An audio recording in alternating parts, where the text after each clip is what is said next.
Сәлем достар, бүгін біз сіздермен шоколадтағы құлпынай, яғни клубника в шоколаде барлығымыз сүйіп жейтін тәттіні бірге дайындайтын боламыз. Міндетті түрде жасап, жақындарыңызды қуантыңыздар, өте керемет, дәмді болып шығады. Ең алдымен біз құлпынайларымызды осылай жуып, тазалап, кептіріп алатын боламыз. Міндетті түрде кептіріп алыңыздар. Мен осылай калле-баут деп аталатын шоколадты қолдандым. Бізге осылай таяқшалар қажет болады. Кәдімгі қарапайым шоколадтармен жасасаңыздар да болады. Бастысы молочный шоколад болуы қажет. Мен шоколадты микроволновкада ерітіп алдым. Еріткен кезде толық ерігенше күтпейміз, жартылай ерітіп, осылай араластырып алдым. Шоколадты дұрыс еріте білуіміз қажет. Оның үстіне мен сұйық майымды құйып, осылай жақсылап араластырып алатын боламын.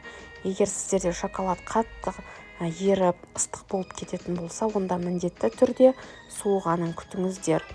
Енді құлпынайларымызды таяқшаларымызға тығып, осылай шоколадқа батырып алатын боламыз. Және өздеріңізге ыңғайлы ыдысқа қойып алыңыздар. Міне осылай қойып алатын боламыз.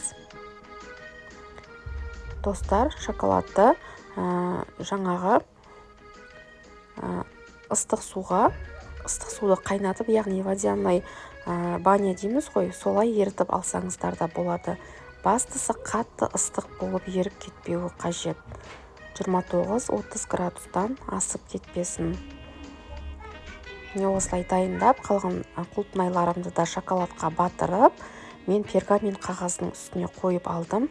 Мұздатқышқа қатқанша қойып қоятын боламыз. Қараңыздар, барлық жері біркелкі шоколадтарымыз әдемі болып қатып шықты.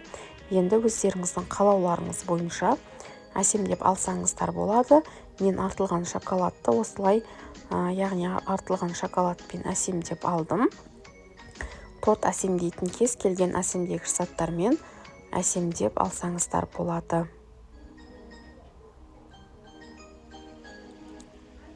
Шоколадпен әсемдеген кезде осылай тез қатып қалады. Өйткені біздің құлпынайларымыз мұздатқыштан шықты. Таяқшада тұрған құлпынайларымызды да осылай алып әсемдеп аламыз. Немесе кекс салатын қағаздарға қойып алып әсемдесеңіздер де болады. Міне осылай кекс салатын ыдысқа салып әсемдедім. Біздің құлпынайларымыздың барлығы дайын болды. Дайын құлпынайларымызды осылай салып алдым. Салмастан пергамент қағазының үстіне қалдырсаңыздар да болады. Өте керемет, дәмді болып шығады достар. Міндетті түрде жасап көріңіздер. Менің видеом сіздерге ұнаған болса, лайк басып, комментарийға өз пікірлеріңізді қалдырып кетіңіздер. Бұл мен үшін өте маңызды. Сіздермен болған Айнұр, сіздерге ас болсын.